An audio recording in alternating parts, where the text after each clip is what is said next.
प्रत्येक स्त्रीची सकाळ 365 दिवस किचनपासून सुरुवात होते आणि दिवसाचा शेवटसुद्धा किचनमध्ये संपतो. पण यामध्ये असा काही काळ असतो ज्याच्यामध्ये त्यांना सुद्धा आरामाची आणि केअर करण्याची, काळजी घेण्याची गरज असते. तेच म्हणजे पिरियड्स. होय.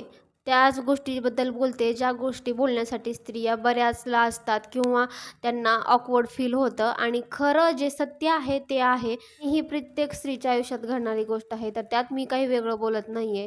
आणि हे दिवस खरंच प्रत्येक स्त्रीच्या आयुष्यात ना खूप त्रासदायक राहतात. 4 दिवस येणारा त्रास, होणारी परेशानी ही फक्त तिलाच माहीत असते. आणि आज माझा फर्स्ट डे होता, त्यामुळे मला काम करण्याची इच्छा होत नव्हती. मग हळू माझं सगळं चालू होतं. रात्री इडलीचं पीठ काढून ठेवलं होतं. शेजारच्या ताई म्हटल्या इकडंच आणून कर, म्हणून मग मी त्यांच्याच घरी गेले आणि तिकडंच केलं. आणि इडली मस्तपैकी सांबार बनवलं होतं आणि त्यांनी चटणीला फोडणी दिली. मस्तपैकी सकाळचा नाश्ता तर इडली, सांबार आणि चटणीचाच करून घेतला. व्हिडिओ आवडला असेल तर व्हिडिओला लाईक, शेअर, कमेंट करायला विसरू नका.